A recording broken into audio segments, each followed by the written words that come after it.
News Sports 5, and it's Victory Monday. You're an Eagles fan, right? But we know we got the haters.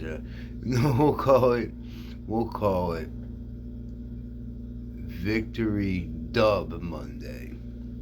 Because a dub is a dub. How sweet it is. And, it's just, I just think it's funny because I know a lot of people didn't think the Eagles are going to beat Buffalo in Buffalo. And you know what? The Eagles seem to always just find a way. They could have kicked the point, but they went for the win. Go Birds. Peace.